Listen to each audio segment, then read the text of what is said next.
और अपनी और खींचकर अपने में जो लगाता है वो गुरु नहीं होता। भी जो आपके लिए धर्म होता है वो मेरे लिए अधर्म होता है।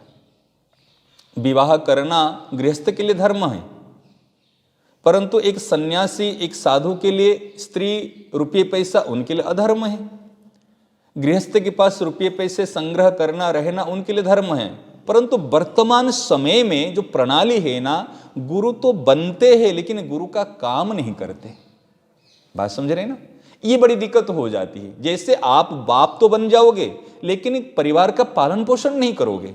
नारायण नारायण नारायण नारायण नारायण नारायण नारायण नारायण नारायण नारायण।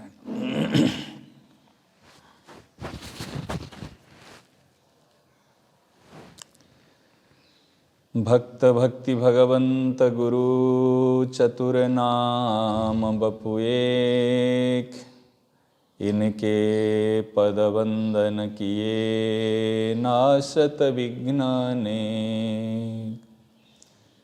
मंगल मूर्ति लाडिली मंगल मूर्ति लाल, मंगल मूर्ति सहचरी मंगल हो सब काल। लाख बार हरि हरि कहें, एक बार हरिदास। हुए प्रसन्न लाडिली देवे वृंदावनवास,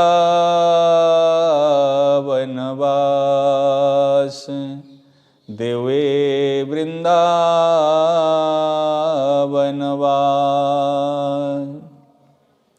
आधाय मूर्धनि यदा पुरुदार गोप्यः,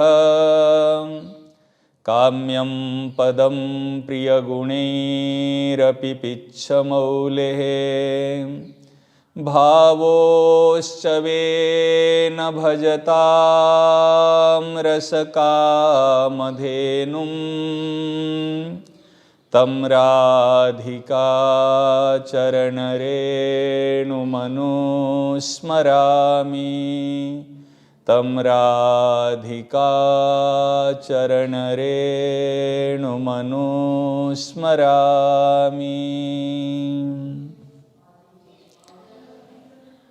मेरे जीवन सर्वस्व जीवनाधार जीवन धन श्रद्धेय स्वामी जी महाराज के श्री चरणों में सर्वस्व समर्पण करते हुए श्री सेठ जी, श्री भाई जी, श्री बाबा, श्री शरणानंद जी महाराज तथा अनंत कोटि समस्त संत महापुरुषों के श्री चरणों में सादर अभिनंदन करता हूँ। गुरुजी, आज का मेन ये विषय है कि गुरु की परख कैसे करें, जीवन में गुरु का क्या महत्व है। अगर किसी को बनाए तो कैसा गुरु बने, या गुरु को कैसे पहचाने कि मेरे योग्य गुरु या मैं गुरु के योग्य हूँ।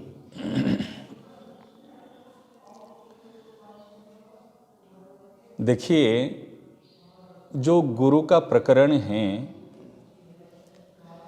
ये प्रकरण बहुत महत्वपूर्ण प्रकरण है। एक है कर्म, एक है धर्म। इसको पहचानना बड़ा कठिन होता है। कर्मणा गहनो गति है। जो कर्म की गति होती है ना, बड़ी गहन है। क्या हमारे लिए कर्तव्य, क्या अकर्तव्य, इसको पहचानना बड़ा कठिन होता है। इस प्रकार हमारे लिए कौन सा धर्म, कौन सा अधर्म, उसको पहचानना भी बड़ा कठिन होता है। कभी कभी जो आपके लिए धर्म होता है वो मेरे लिए अधर्म होता है। विवाह करना गृहस्थ के लिए धर्म है, परंतु एक सन्यासी एक साधु के लिए स्त्री रुपये पैसा उनके लिए अधर्म है। गृहस्थ के पास रुपये पैसे संग्रह करना रहना उनके लिए धर्म है, इनके लिए अधर्म है। इस प्रकार गुरु तत्व जो है, जो गुरु प्रकरण है, वर्तमान समय में उसको ठीक से समझना बड़ी आवश्यक है। हमारे शास्त्र में गुरु की बात आई है, वो गलत नहीं है, सही है। गुरु के बिना हम कुछ कर नहीं सकते, ये सही है। आप विचार करो, जीवन में प्रथम गुरु हमारा कौन है? माँ है, जिन्होंने हमको जन्म दिया, पाला पोषा, बड़ा किया। ये जीवन का हमारा प्रथम गुरु है। फिर बाद में हमने और जो कुछ शिक्षा ग्रहण किए, कुछ भी ज्ञान अर्जन किए, हमारे आज जो स्कूल के जो टीचर्स है, माता पिता के और जो सहोदर सखा है, इनसे भी हमने कुछ ज्ञान अर्जन किया, वो भी हमारे जीवन के गुरु है। ठीक है ना। जिनसे हमने कुछ ज्ञान प्राप्त करते हैं, कुछ भी सीखने को मिलती है, वो हमारे जीवन के गुरु है। सीधी सी बात है। स्वामी शरणानंद जी महाराज जी को पूछा गया कि गुरु कौन है और शिष्य कौन है, कि जो मेरे से ज्यादा जानता है वो मेरा गुरु है, जो मेरे से कम जानता है वो मेरा शिष्य है। सीधी सी बात। ये है गुरु। और एक होते सदगुरु। सदगुरु उनको कहते हैं जो सत की ओर प्रेरित करे, जो सत से मिलाए। जैसे ये जो गुरु होते हैं, माता भी गुरु है, पिता भी गुरु है, हमारे जो वयोज्येष्ठ बुजुर्ग लोग हैं वो भी गुरु है, हमारे स्कूल के जो टीचर्स है, क्लास टीचर्स है, वो भी गुरु है। हमने किसी से कुछ भी ज्ञान अर्जन किए, किससे कुछ सीखने को हमने कोई चीज मिली, वो हमारे जीवन के गुरु है। सब कोई हमारे गुरु है, क्योंकि हमने किससे कुछ ना कुछ किससे सीखने को मिलती है। परंतु जो सदगुरु होते हैं, जो केवल सत की ओर प्रेरित करते हैं, भगवान से मिलाने के लिए प्रयास करते हैं, वो होते हैं सदगुरु। और भगवान तो जगत गुरु है। कृष्णम वंदे जगत गुरु। ये जगत गुरु के अंतर्गत सारे हैं। विचार करो, जगत गुरु अगर नहीं हो तो हम क्या कर सकते हैं। वो जगत के गुरु है, जगत के मार्गदर्शक है, सबको अपनी ओर लाने के लिए प्रयत्न करते। भगवान ऐसे जगत गुरु है, वो चाहते हैं सब मेरे ओर आए, सब मेरी, क्यों सब भगवान का अंश है, सब भगवान के सनातन अंश है। जो गुरु का प्रकरण आया है, आप कहते हैं, आपको एक सदगुरुदेव के लिए एक डेफिनेशन बता रहे, संज्ञा। वास्तव में हम सोचते हैं हमने इनको गुरु बनाया इसीलिए वो गुरु बना, वो गुरु है। वास्तव में गुरु एक है भाव। गुरु क्या है? भाव। मान लीजिए वो व्यक्ति को हमने 10 साल पहले देख रहे थे, हमारे सामने वो व्यक्ति था, परंतु उनके प्रति गुरु बुद्धि नहीं थी, उनको हमने गुरु रूप से स्वीकार नहीं किया था। वो भी संसार में जन्म लिए थे, हम भी जन्म लिए थे, परंतु हमारे उनके प्रति कोई भाव नहीं था। जिस समय में उनसे कुछ ज्ञान मिला, कुछ उपदेश मिला और हमारे उनके प्रति श्रद्धा हुई, उनकी वाणी पर विश्वास हुआ, उनकी आज्ञा पालन करने की हमारे मन में एक तत्परता आई, तब हमने उनको गुरु रूप से, सदगुरु रूप से स्वीकार किया। समझ में आ रहे ना। तो सदगुरु वास्तव में वो है ना आप है। विचार करो, मैं लॉजिकल बता रहा हूं, इस चीज को विचार करो। उनसे ज्ञान मिला, उनसे शिक्षा मिली, उनसे मार्ग मिला, परंतु यदि ज्ञान शिक्षा मार्ग को आप स्वीकार नहीं करोगे, क्या काम आएगा? गहरे से विचार करो। अभी बहुत सारे शास्त्र बहुत है, ग्रंथ बहुत है, उसमें सारी ज्ञान की बात है, भक्ति की बात है, धर्म की बात है, परंतु क्या वो गुरु हो जाते हैं?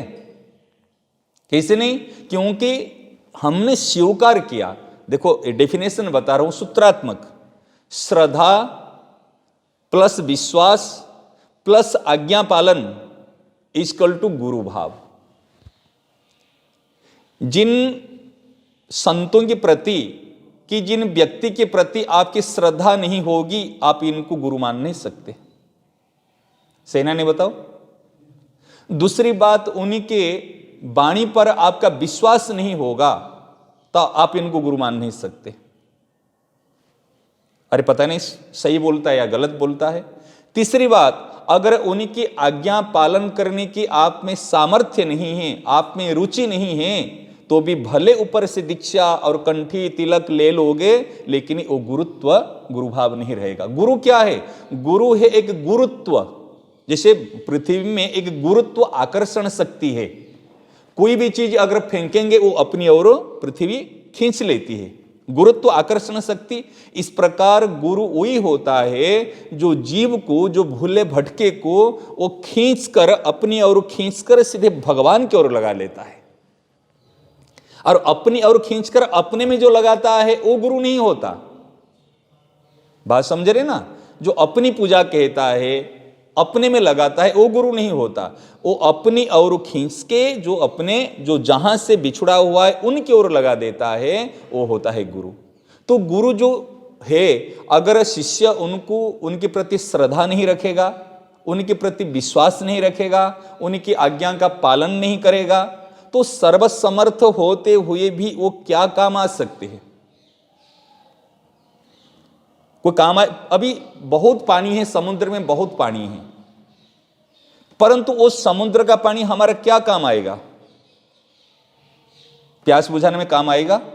एक ग्लास पानी अगर हमको मिले और उसमें हमारी प्यास बुझेगी, समझ में आई ना? जब हमने इसको पिए, जब तक नहीं पिएंगे, अरे मेरे पास में खूब पैसे है, खूब ड्राई फ्रूट्स है, खूब माने ताकत भर सकती है, ये ताकत भर की चीज है, परंतु जब तक हम इसको स्वीकार नहीं करेंगे, ग्रहण नहीं करेंगे, तो क्या काम आएगा? अगर मेवा, काजू, बादाम, किशमिश, ये सारे बोरे को बोरे आप पीठ पे लाद के ले जाओगे और लेने के बाद में अगर आपके कमजोर है, हीमोग्लोबिन कम से है, क्या हीमोग्लोबिन से बढ़ जाएंगे? ताकत आ जाएगी? क्योंकि आपने पीठ पर लाद के लिया है। पीठ पर लाद के लेने से शक्ति नहीं आएगी। अगर 4 बादाम आप भिगो के, इसको घिस के या ऐसे खाओगे, तब ताकत आएगी। इस प्रकार गुरु को जब आपने, गुरु जो है श्रद्धा प्लस विश्वास प्लस आज्ञा पालन इक्वल टू गुरु, मतलब गुरुत्व भाव। जब आप स्वयं गुरु बनोगे, अर्थात उनके प्रति श्रद्धा करोगे, विश्वास करोगे, उनकी आज्ञा पालन करोगे, तो आप में गुरुत्व शक्ति आएगी, तब इनको आप स्वीकार करोगे। ठीक है ना? गुरुत्व माने, गुरु माने महत्व बुद्धि जो आपकी होगी। अगर गुरु अरे क्या कहने दो, कहने दो, कोई बात नहीं, वो तो ऐसे ही कहते हैं, तो कैसे गुरु हो जाएंगे? ये चीज को हमको ध्यान रखना। और शास्त्र में बात आई है, गुरु बिना भवनिधि तरई न कोई, शिव विरंची सम कोई भी हो, अगर गुरु बिना भवनिधि। परंतु गुरु भवनिधि, अगर आप गुरु की बात को मानोगे नहीं, गुरु के प्रति श्रद्धा करोगे नहीं, विश्वास करोगे नहीं, तो गुरु क्या कर सकते हैं? बात समझ में आई ना?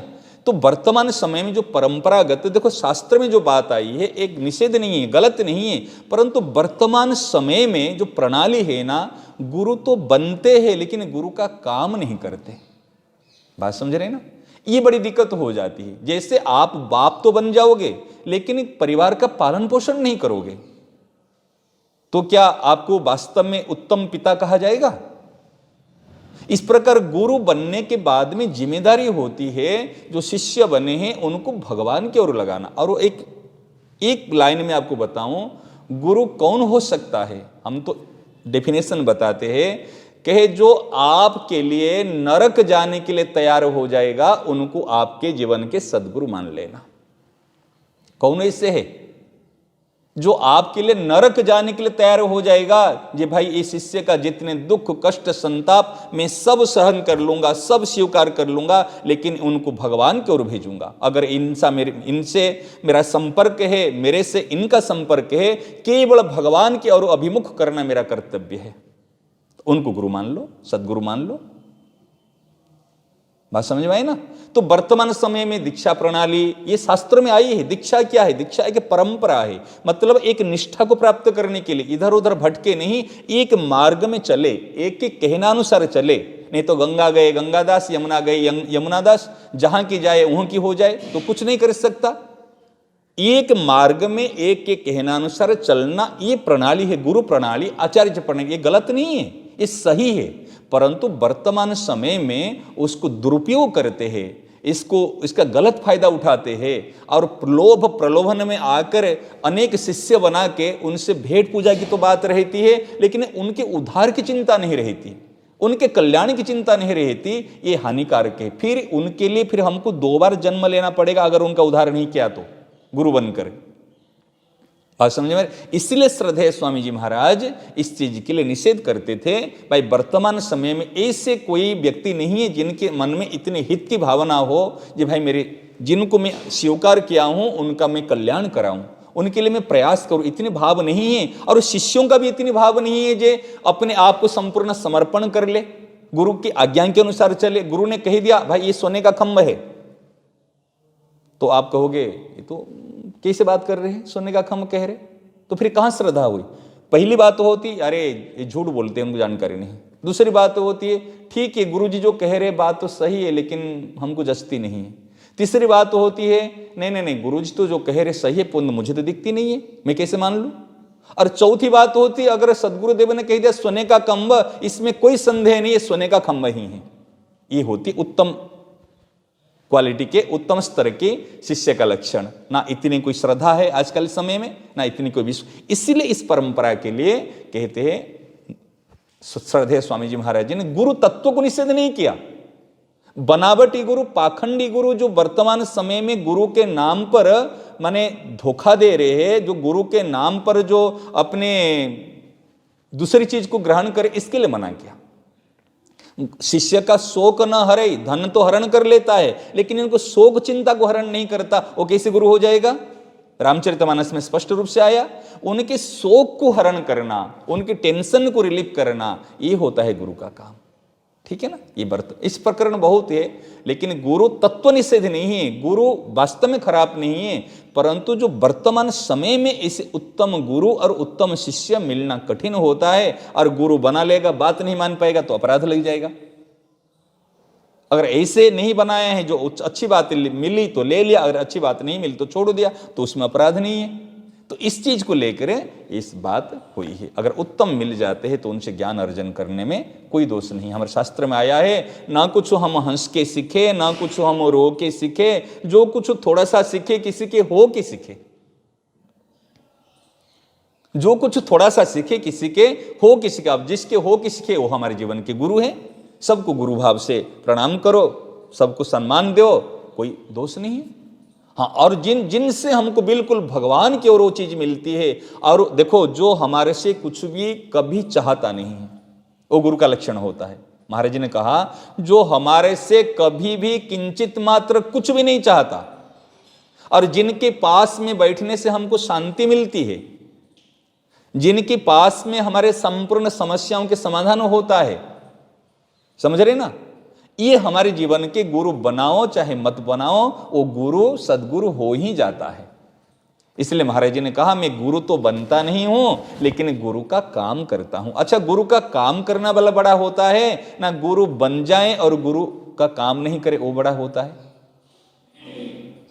कोई प्राइम मिनिस्टर बन जाए लेकिन उनका कर्तव्य पालन नहीं करेगा, और कोई पद नहीं लिया है लेकिन वो पद से बाहर भी काम करेगा। स्वयंसेवक जैसे होते, कोई पद नहीं उनका लेकिन कार्य करते, सेवा की कार्य करते।